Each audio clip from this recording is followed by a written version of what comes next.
The Power of User-Generated Content for Coaches and Creators with Megan Collier. Welcome back to the PT Profit Podcast. My name is Chris, and I'm giving you your intro plus some context as to how we connected with Megan. So I am a giant podcast nerd, and I actually heard her on a podcast that I tend to listen to. It's called The Side Hustle Show. And what I found was that Megan's skill set within helping people leverage user generated content complemented the fitness, the wellness space really, really well. She has a lot of expertise and experience that she can share with you. And so, without further ado, we're just going to dive right in. You get to learn from Seattle based Megan Collier on user generated content. Let's get started. Megan, thank you for joining me on the show today. How are you doing? Absolutely. I am great. How are you? I'm doing so good. Where are you in the world? I forgot to ask before we hit record. Yeah, I'm in the Seattle area, just south of Seattle. Okay, nice. Love it. So, with that said, can you tell me a little bit about, or tell us a little bit about who you are, who you serve, and how you got? Yeah, for sure. So I am a content creator. I have been doing content creation for a little over 2.5 years. I was working a full-time job and kind of looked for a side hustle. And I found out about something called UGC, which is just a type of content creation. So it stands for user generated content. Basically, in a nutshell, UGC creators get paid to create content for companies that they then just take that content and use for their own purposes instead of, having to be an influencer with thousands and thousands of followers. It kind of opens up the door for people with small followings who still want to work with brands to do exactly that. So I've been doing that for 2.5 years, taught over 8,000 people how to do it. And it's just been a really fun journey. Okay, amazing. So, with that said, did you have a background in content creation? Like, how did you get there? Yeah, I kind of taught myself over the years. I've tried a lot of random things, side hustles and everything. So, yeah, I kind of taught myself social media. And then I worked for a company doing some like Instagram posts and everything. I've done like travel content and it kind of just made my way through doing this. But when I started UGC, I had never done a UGC style video before. What kind of videos were you doing? I was working for a medical device company. So I was going to their warehouse or their facilities and like recording them and then uploading it on Instagram. Okay, how did you learn how to do content? Were you doing YouTube University? Did you go to school? How did you discover you had a passion for content, for creating content? Yeah, it kind of just snowballed. I think that I probably started on YouTube and it was always like this mystery to me of like, how are people actually making money with content creation and like, how do you even start doing that? So I had gone down a bunch of rabbit holes. I didn't really buy any courses on content creation. I just usually just would pull out my phone or a camera that I bought and just started messing around with it. It started on like iMovie back in the day. And then, yeah, I just kind of taught myself, which was a good way to do it because I learned a lot. Okay, amazing. So now what are some of the things? So are you working with brands? Like, do you create commercials? Like, what are some of the actual ways that you monetize content creation? Yeah, so I do work with brands. So basically how it works is UGC, like I said, you don't need followers, but tons of brands, as we maybe all know, but often forget, I think, how much content they really need on a daily, weekly, monthly, quarterly basis. So all the brands that you follow, whether it's like pet companies, whether it's fitness companies like that sell a bunch of fitness products, whatever it is, these brands all need an alarming amount of content. So one way that they keep up with that demand of content is by hiring UGC creators. Because again, you're just gonna get the product if it is a physical product, or say it's like a fitness app or something like that. Tons of fitness apps do UGC and hire UGC creators. So what they'll do is you'll connect with that brand, whether it's an app, a physical product, you'll connect with them, whether that's, sending a portfolio that you have or your socials that you have with some other content that they can kind of get a feel of like who you are. Do you fit the kind of person that they're trying to, market to? and you'll negotiate with them, communicate with them, and then they'll send you the physical product. If it is a physical product, you'll create videos that they tell you kind of like, we need 3 Instagram reels, or we want to run ads for our new product that we just launched. So you'll create the videos, send it to them, and then again, they'll just take it and use it for those purposes on their own socials or their own social media ads. So who was the first brand that you worked with? Like, how did this start from you? How did you take this into a side hustle and then actually start? Like, were you actively pursuing relationships, or was it something that you accidentally, like, someone saw you, discovered you type of experience? Yeah, for sure. So I was scrolling on TikTok randomly one day, like a lot of us do, and I heard about UGC and it made sense to me. So really one of the first steps that I kind of gathered all this information based on TikTok searches and people I was following who were doing UGC was step 1 is like create a portfolio. So that's what I did. I went to Canva and I created a really basic, really simple portfolio, had basic information about myself, nothing fancy. Took me, I think, a day to do. And then I took products around my house and created video examples about those products. So I didn't go out and like buy anything that I didn't need. It was very simple. I think I had like cat treats, some toys that we had bought our son from Amazon. And I just did a few simple videos, like 60-second long videos. 4 total I put inside my Canva portfolio. I hit publish, and then I started reaching out to brands, like just going crazy, reaching out to brands, emailing them, DMing them. And then on about day 10, about a week and a half into my UGC journey after that, I had a brand say yes to me. So they wanted to hop on a call with me, and so I did the next day. And they hired me for 5 UGC videos talking about their app. So it was called the Captions app, kind of like a video editing software that I just happened to email. And yeah, they hired me and they paid me like $750 for 5 super simple videos that took me about less than 2 hours to do. Okay, so this is amazing. I have so many questions. Number one, my questions are, did you start it with TikTok Shop or was this pre-TikTok Shop? And would you recommend going the TikTok Shop way? Because it sounds very similar to creating essentially a TikTok Shop profile. Yeah, great question. This is totally pre-TikTok Shop. That wasn't even a thing because it was, I think, about summer of 2022 when I got started. So TikTok Shop came later on. Wasn't even a thing. Nobody knew that was even coming. So TikTok Shop affiliate, like I have done a ton of TikTok Shop affiliate videos. I've made some money with it. The great thing though, I'll kind of explain the difference between TikTok Shop affiliate and UGC, because that is a really common question because it does sound the same, right? As a TikTok Shop affiliate, you are generating the content. So you are doing user generated content. However, the structure of how you get paid and what it looks like is a little different. So a TikTok Shop affiliate, if people are hearing this and don't know exactly still what that is, you're creating a TikTok account, whether it's your one that you have right now, or it's a new one that you create. You need a certain number of followers. For a while, it was 5,000 and then it was 1,000. And now I think it's back to 5,000. So you need a certain number of followers to be qualified to get approved as a TikTok Shop affiliate. Whereas with UGC, you don't need that because, again, you're not posting it to your own account. So to go back to TikTok Shop affiliate, you're going to create an account. You're going to, maybe try to get some free samples if you do get approved. And the only way that you're going to get paid, typically 9 times out of 10, is if you post a video about the product, you upload it, it gets a good number of views, people watch it, people click your specific link in that video, they purchase it, and you get a commission, which is typically like 10%.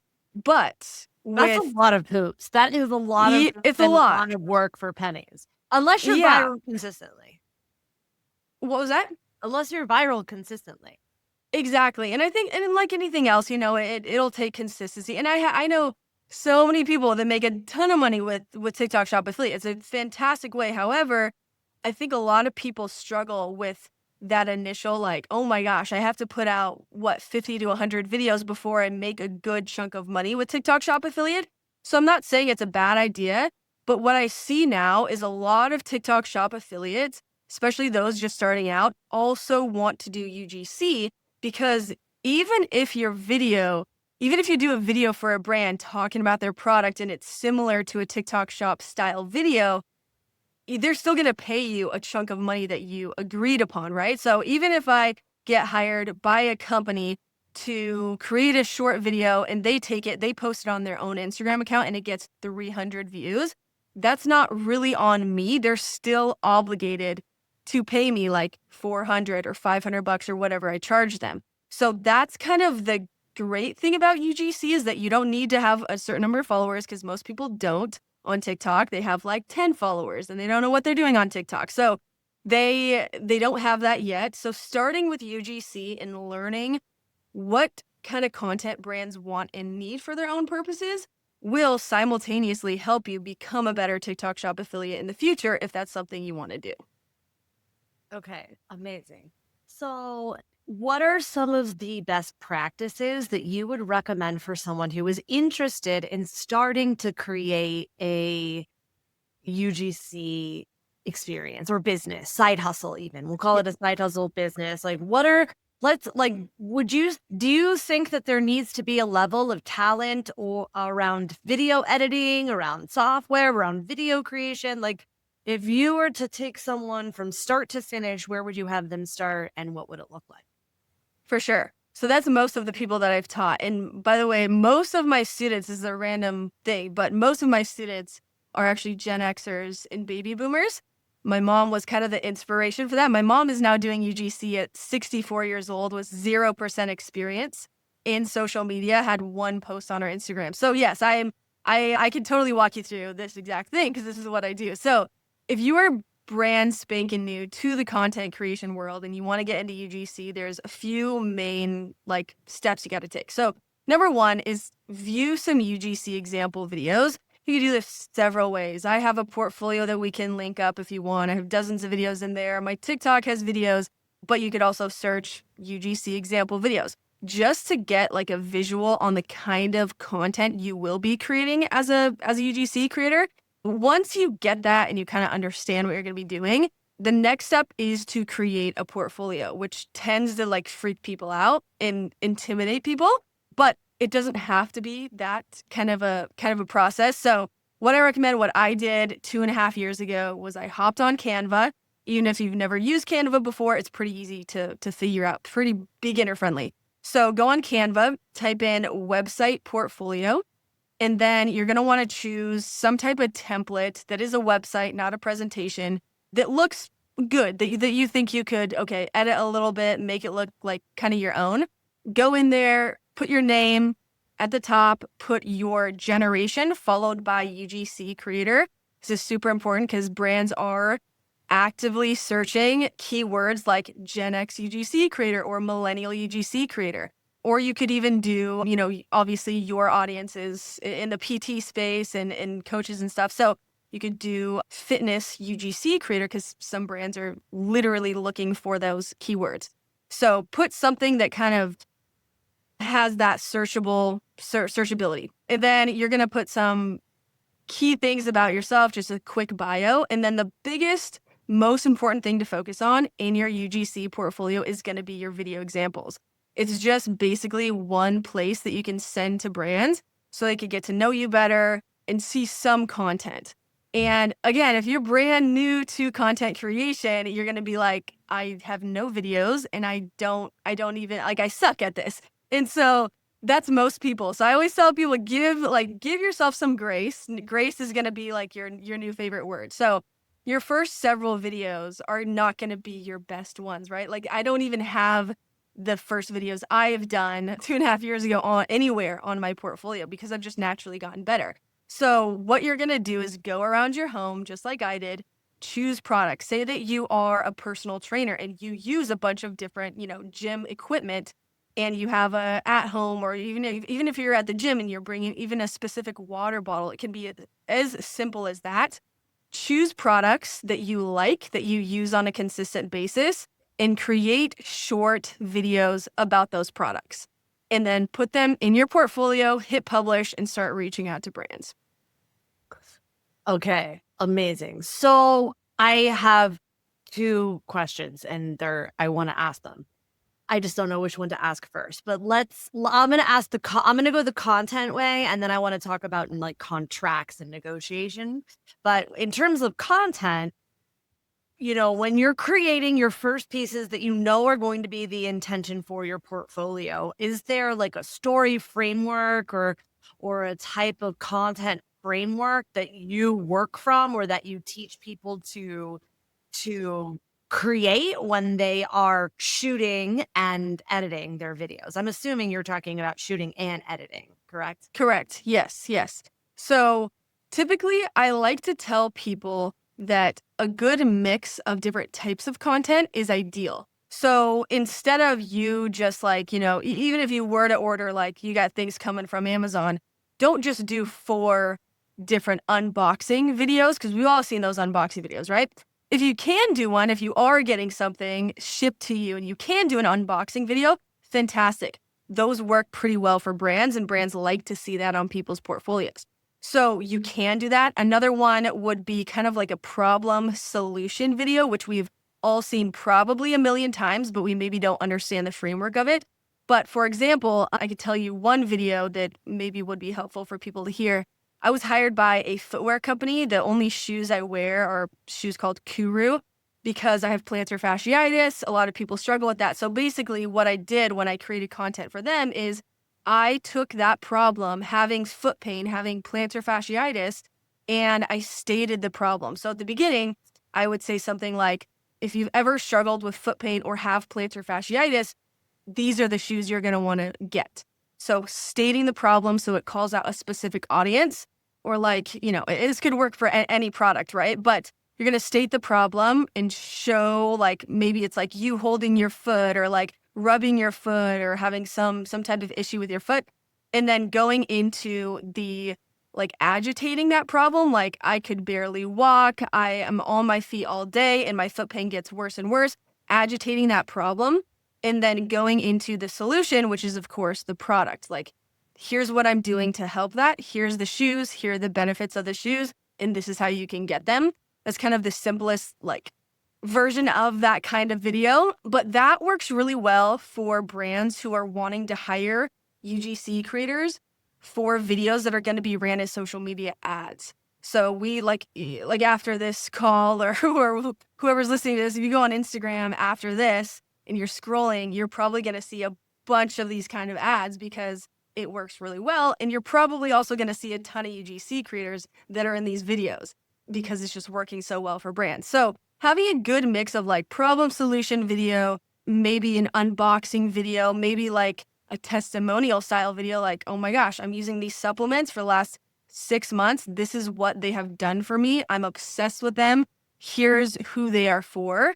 Or even doing, a day in the life. Like I just worked with a supplement company that has like these digestive bitters. So I was like, a day in the life of someone who really cares about their gut health. And then I introduced the product. So there's so many different kind of content, but having a good mix, I think, especially in the beginning when you're just getting your portfolio out, is going to be the best way. Okay, I love this. I also am curious how you end your videos. Like for me and for my clients, we have calls to action all the time that are mostly specific towards our own brands and our own products and services. So if you're creating for a portfolio, how do you typically recommend someone to end their video? Yeah, so I think it depends on the type of video, but like the problem solution type of video, I would say head to kurufootwear.com so you can look at all their different styles. But I will say, like these beginning videos, right? They're going to be your first videos. They may be a little bit rough, but you can have a call to action, but I also want to say don't stress so much about it because when you do start working with brands, they almost always are going to tell you like, hey, end the video this way. Or here's the CTA that we want you to say at the end. Not every brand is going to do that, but I mean, some brands will literally send you the entire script to say, or send you maybe like a few different examples of what's worked for them in the past with other UGC creators, and you'll kind of use that and tailor it to what you're going to create for them. So don't stress too much about it, but you can end it in that kind of CTA fashion that we usually see. Got it. So it's not that you're trying to sell the asset. You're just trying to give them an example of what the asset could look like, essentially. Yeah. I think again, it'll just depend, but I think testing out a couple things or even just looking at what other UGC creators are doing, that helped me so much in the beginning is like, what's working? Or like even one of the best things you can do as a new UGC creator, as a seasoned UGC creator is study the ads that you see. So if you're on Instagram specifically, you like Instagram and Facebook, just because TikTok is now all TikTok shop, UGC videos are all over Facebook and Instagram. All the ads that you're seeing, probably like 70+% of them are going to be UGC style ads. So looking at those and being like, oh, that ad really caught my attention, or like, how did they end that ad so that I was going to maybe take action and click the link or go to the website or, follow them on social media. So paying attention to the content and specifically the ads you're seeing on social media will like open up this huge brainstorm session, which can be super beneficial to you. Okay, that's amazing. All right, so now let's talk about negotiating contracts and let's talk about partnering with brands. And I'm also curious because I heard you say this.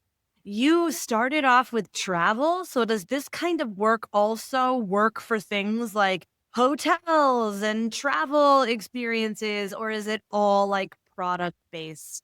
Do you recommend this for product based stuff? It's all over the board. It is, basically the way I like to state it is, again, every company, it's 2025. If companies are not on social media, they're doing something wrong, right? Like they got to be on social media. They have to be active. And that is like probably the number one goal in all their marketing meetings is how the heck are we going to come up with more content? So yes, I have created content for Airbnbs, for hotels, 100%. Most of the hotel companies or like the hotels, resorts you follow, go and just like look at their Instagram account. And if they have random people in their content as Instagram reels, those are UGC creators most likely. So yes, you can do this for hotels. You can do this for Airbnbs, travel. You can do this for physical products. Like I mentioned, the supplement company I worked with, I just did a UGC video for Olay that was launching a new like face cleansing melt. There's also apps, like I mentioned. So many apps do UGC. That was the first client I had, was the Captions app. I've worked with so many apps that are actively hiring UGC creators just because it gets more app downloads for them. So there's apps, there's software, there's service-based companies, right? Like, I'm even thinking of even gyms. They should probably be doing local gyms should probably be doing UGC if they're trying to get more people in their gym. So yes, it's almost any type of company that has the goal of staying active on social media, which is most companies. Got it. Okay, cool. So now, you hear a lot of people when they think about branding or working with different kinds of brands, I'll say, you'll hear people say things like, don't accept free product as payment. Like, how do you begin as a beginner to negotiate your compensation for the asset? And do you have contracts where you are paid on performance, or do you pay per the actual asset? And how do you recommend, as someone who's new, to know whether or not it's a good contractor? For sure. So first is that everyone's journey is going to look a little different. So I started UGC, right? Like I wanted to pay my bills with UGC. I didn't want to just get a bunch of random free products that weren't going to do anything for me except sit there, right? So I think that everyone has different goals, different monetary goals. Some people need money right now. Some people will be okay with getting free products. So I think knowing what your goal is in the beginning, for me, I didn't want to waste time. I wanted to get paid right away. And that's exactly what happened. So setting a goal is so important, as you know, with anything in life. So number one, doing that. And then, there are companies that really only have the budget, because every company's budget is so different, right? So some companies that you reach out to, maybe like, we only have our affiliate program. So we can send you free products. You can post the link and we'll get you an affiliate link, right? Tons of companies only do that maybe, or they're only doing that when you reach out to them, depending on like the quarter, their budget, how much budget they've used. Other companies will, say, yes, we can send you the free products. We just want content in exchange for free products. That is okay if you want to start out that way. I have so many of my students who are very intimidated by the whole process, where they don't quite feel worthy of even getting paid yet. And my mom was almost kind of in that same bucket where she was like, I'm in my 60s. I'm just randomly doing UGC because I think it'll be fun and I don't need the money. And if I do want a product and they're going to send it to me for free and I can get practice and kind of get better at content creation by just getting the product for free, I'm okay with that. And some people are okay with that. So again, knowing what your goal is, do you want to accept free, like gifted exchanges, free products in exchange for content? Yes or no. If it's a no, then you're either gonna want to, really be okay and like start getting comfortable negotiating and being okay with saying, okay, this isn't the right brand for me to spend energy and like focus on right now. I'm gonna move on to the next brand who is gonna be willing to pay me at least, $200, $150 for a video, right? And so I think it's kind of a mixed bag, but having a goal and then knowing what your monetary goal is, like for, month one. And then also don't be afraid to negotiate back and forth with brands. This is what brands expect. So I just created a whole new video lesson yesterday for some of my students inside my UGC course about my mom was contacted by a brand, like a hair care company, and they said, we want to pay you $100 per video for 3 UGC videos. So it's only going to be $300 for 3 videos. I was like, okay, that's too low. You should tell them it would be $200 per video. And they came back and said, can we kind of meet in the middle at $175 per video? And she was like, great, fantastic. And so she made more just by simply asking and stating, hey, this is what I charge for this. Brands expect it. So I think it's important to know, even as a beginner UGC creator, don't be afraid to go back and forth with a brand. You won't know until you ask them and they expect it. So how do you determine, like one of the things you said that's too low. How did you know that? How do you decide what's a good rate to start at? And when do you consider yourself to be, oh, I'm more advanced or whatnot? Like, do you have baseline metrics? I know that it's going to be different for every person, but I'm curious if there's a recommendation for baseline that you usually recommend. For sure. So I recommend beginner UGC creators starting at that like $150 to $200 per UGC video at the beginning. And, sometimes you'll take $100 per video at the beginning and sometimes it'll be different, obviously. But that's kind of the baseline of what I tell people is like beginner UGC creators based on the market, based on what's happening right now, the trends that I'm seeing, $150 to $200 per UGC video. That's what I started out. And eventually, just like anything else you do in life, you're gonna get better and you will start to increase your prices. And it'll be up and down for a while, right? So what I did, and this maybe won't work for everybody, but once I started getting more confident and I started getting some more like clients and brands were taking my content, they were running them as ads, they were coming back to me and asking for more content because the content I made first for them was working, kind of gave me this confidence to be like, okay, I'm clearly getting results for other brands when they use my content. So I'm going to up my rate maybe like $100 more per video. Or maybe the next time a brand reaches out to me because they found me on social media or whatever the case is, maybe I'll just say like $500 for a UGC video instead of $300 and just see what they say and test the waters. That's how I've raised my rates basically this entire time, is throwing out numbers to brands and seeing what they say. Some brands, when I throw out a crazy number that almost makes me uncomfortable, they have nothing to say except, yes, let's do it. And I'm like, oh my gosh, I could have charged more. But then you can't know until you test the waters a little bit. And some brands come back and they're like, that's literally double our budget. Can we meet in the middle or can you just go back down a little bit? So it's going to be different every time, but I think getting that confidence is so key, and just knowing that there are thousands of people that are making a good amount of money, a lot of money with UGC, and if they're doing it and they're increasing their prices and brands are wanting to hire them and they're getting better at content creation, you can do the exact same thing. That's the mindset I had at the beginning, and it's served me really well over the last 2.5 years. I'm curious, do people get like free travel? Like in your students, do they get like free travel? Like do people come and like, hey, I'll give you a suite in my hotel if you do some UGC content here? Yeah, I mean, that's how typically travel UGC creators start. And that's how I've started out with travel. And I don't do a ton of travel, But I have, basically, like if my family and I want to go on a trip or something, I will pitch to like 10 different hotels in the area that we want to go to. And usually like a few get back and they're like, no, sorry, like we're maxed out. Like we can't do it. Usually one will get back and be like, yes, these dates work for us. And then you just kind of say the deliverables. But yeah, I mean, hotels typically, like even though they're getting pitched a lot because a lot of people want free stays, right?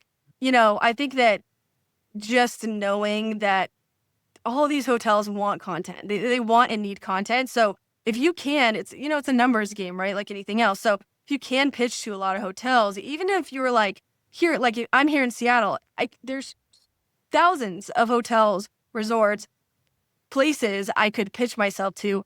If I do that like as many times as I can, my time allows, there's going to be at least a few that say yes to me. So it's a numbers game.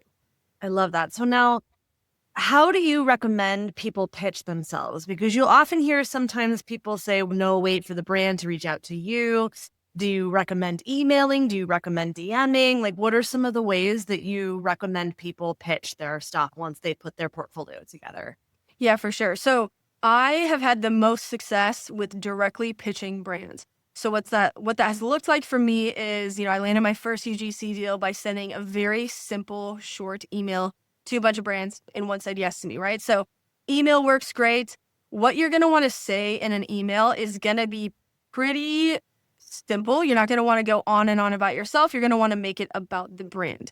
So what can you do for them? Why are you reaching out to them? Say that you are in fitness or you're a personal trainer, you're a physical therapist, right? Like you could what would be the perfect thing to do is start with the things you're already using, right? Like I have a student inside my course who is a physical therapist in I think her 50s, and she joined my course and she realized, oh my gosh, like I'm using medical devices on my patients, on my clients every single day. I'm going to start with those couple companies. She pitched to them via email. It was like, hey, I use your devices every day. I'm a content creator as well. I could create authentic content for you guys that you can use on your own socials.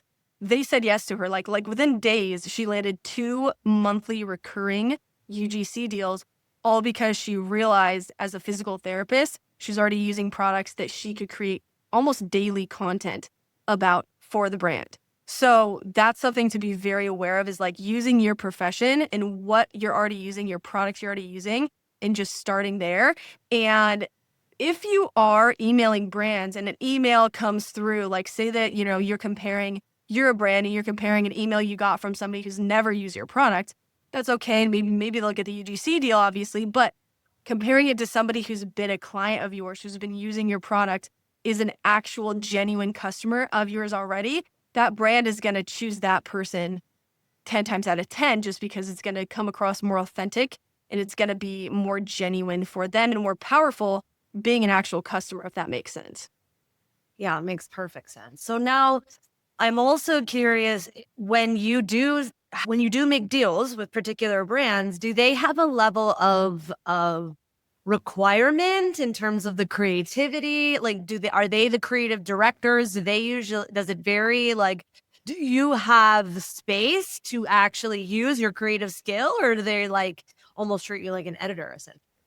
Yeah, so it's going to depend on the brand. So the first brand that hired me, that captions app, I asked them on the call, I was like, so what do you want me to say in the videos? Like, do you have anything specific you want to share with me to create these videos? And they were like, hey, we trust you as the content creator. We give you full creative freedom. And I was like, okay, great. It was a little bit nerve wracking, but it kind of pushed me and they ended up loving the content. So sometimes you'll come across brands that do totally are like, hey, we give you as the creator creative freedom.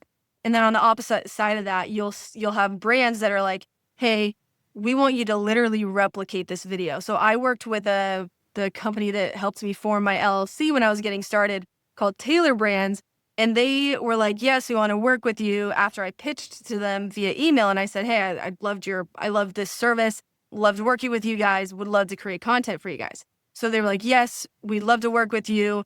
Here is the exact video we want you to replicate. Just create it again, like in your own home, like at your desk or whatever. So I created the video based on that, and it took me 30 minutes because they gave me the whole creative aspect of it, right? I didn't have to use my brain power to come up with what shots am I going to get? What am I going to say in the video? Because they sent me a whole script, right? So you're going to have a mixture of brands who are going to send you nothing and you're going to go with your creative skills, and you'll be surprised, I think, that the more you do this, the easier it'll get. It'll just happen that way, but you might surprise yourself, even if people, because I could maybe like think that most people hearing this are like, I'm not creative. Like I can't, I just started making Instagram reels. I don't know what the heck I'm doing. You might surprise yourself, and you can also get inspiration from people doing the same thing, right? So knowing that that's going to happen, and also knowing that some brands will do everything. Like they'll send you a script, they'll send you a video. They will even edit the video for you sometimes if they have an in-house editor. I don't recommend banking on that fact. Like I recommend learning editing, and people freak out about editing. Really, I've heard so many people just like, oh my gosh, I could never figure out video editing. But if you look at my videos specifically, I'm not jumping through walls. I'm not doing anything crazy. I've looked at some of your Instagram reels. Like you're better at editing than me. Like I don't know how to do some of this stuff, right? Like I don't. Megan, listen, you're inspiring me. I'm like, holy crap, I'm good at editing. I'm getting better at editing. I could do some really cool stuff. You are fantastic at editing, Beverly. Like you could. I mean, that's a selling point too, right? I just don't do those kind of editing things right now. It's more basic. I'm like taking a bunch of different shots wherever I'm at my house, in my office, wherever, or outside or whatever. And I'm uploading them all into CapCut. I'm splicing them down. I'm maybe muting the whole video and doing a voiceover. So it's nothing crazy. And I think people, even if you do want to be a really good editor like yourself, in the future, you can start with the basic stuff first. Right. I'm laughing because I'm like I'm speaking into my ability because I'm practicing, right? So, and I've been like practicing, and I've been posting some stuff that I'm like, oh, this is sus, but whatever, I'm going to post it anyway, because I want to see the progression of like, where you start to where you go. So 100%. But it's fun. I'm enjoying it. Yeah. So, and that's my creative outlet, because I used to be a musical theater person. So once you start doing business, at least for me, I look for the ways that I can also be creative, because that's just my nature. Mm-hmm. I'm also curious, how have you ever had the experience where content or where brands have felt like your content's underperformed and you've felt like, I followed your direction, what was I supposed to do? Like, has there ever been like content management that you've had to deal with?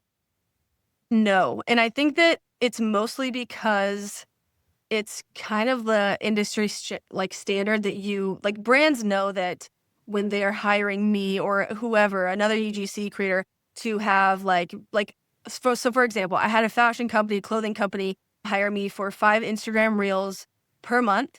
And they were short, like 10-second long videos, right? Just wearing their clothes, doing like whatever, fun things.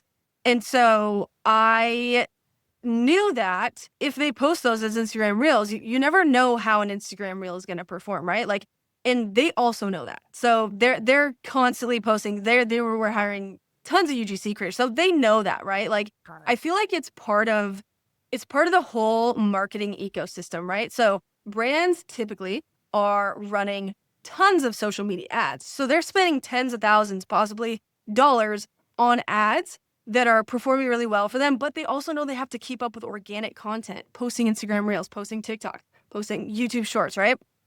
So I think them knowing that maybe would like help, me and other UG seekers put yourself at ease that they're not going to be like, oh my gosh, you only got 100 views on our Instagram reel, like we want our money back. No, that's typically not going to happen.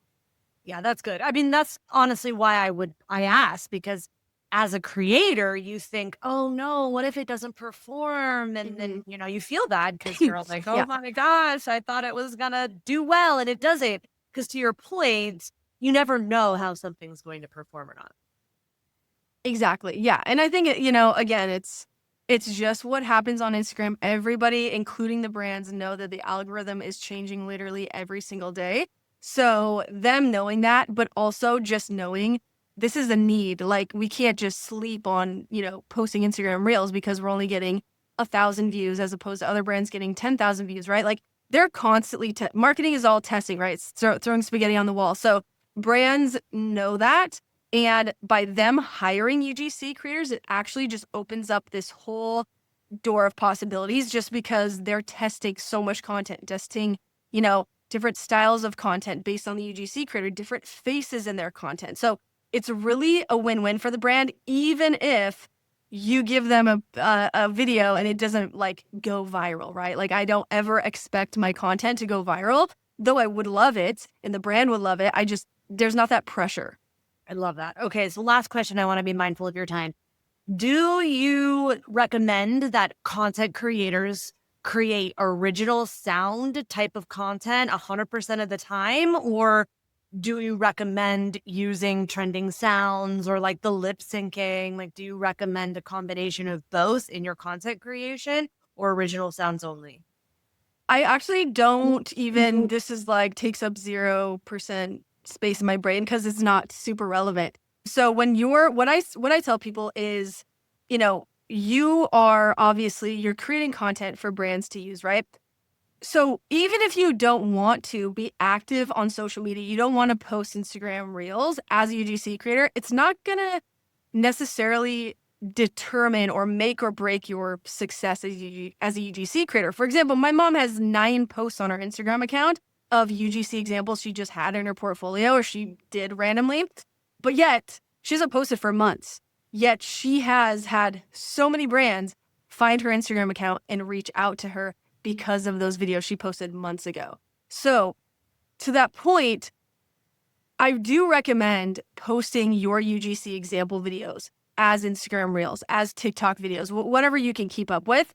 But the trending sounds, the original audio, it really doesn't matter. All that matters is that you're positioning yourself on social media as a UGC creator so that you're increasing the chances of brands finding you. So what that looks like is, say that, tomorrow you're like, oh my gosh, I need to do UGC. I'm going to create some example videos. I'm going to put in my portfolio. Fantastic. Finish your portfolio, take those videos and upload them as Instagram Reels using hashtags like hashtag Gen X UGC creator, hashtag fitness UGC creator. That way brands can find you, hopefully, on Instagram. But yeah, I wouldn't stress about the audio. I would just like, if you do have an unboxing video where you're not talking, maybe use a trending audio, right? That's could increase your views, but don't think about it and don't worry about it too much where it's, creating stress. I just mean more like, would you put that trending audio, like if you were to create a piece of content that you want to submit in your portfolio, would you put a lip sync in there or would you put a trending audio in there? So for the portfolio, yes, you could do trending audio or say that you're editing in CapCut and there's audio that you can use in CapCut. Use some of those if it makes sense. Almost all my videos have 0 music. So so in my portfolio, I have a page for ad videos that companies have hired me to do and organic videos like Instagram Reels that I've sent to brands. Some of the Instagram Reels have audio just because I'm not talking in them and I'm not doing anything except showing the product, right? The ad videos, I don't think I've ever once submitted videos with a sound to my clients, only because I am afraid of the copyright issues, right? So I don't even think I've ever had a brand tell me add music to this because they're going to typically do that, once they get the content, right? So when it comes to your portfolio, to answer your question, like, yes, use music if it makes sense. If you're talking and it's a voiceover and you want to add like slight music in the background because that sounds better, do that and use the audio inside, CapCut or whatever. But yeah, in terms of like working with brands, I say like avoid the music thing altogether. So good. Okay, this has been amazing. I love it. Thank you so much for pouring into me, answering my questions, and into the community. For those of you who are interested in working with you or learning more about how they could become a UGC content creator, what are some of the best places that I can send them? Yeah, for sure. So you can find me on TikTok and Instagram at Megan_UGC. I can also send you a link to my Stan store where I have a free UGC checklist that can help you get started, as well as if you want to check out my Ultimate UGC course. Absolutely. That would be amazing. And we'll definitely link all of that up in the show. So Megan, thank you so much for hanging out with me today. I really appreciate it. Of course. Thanks for having me.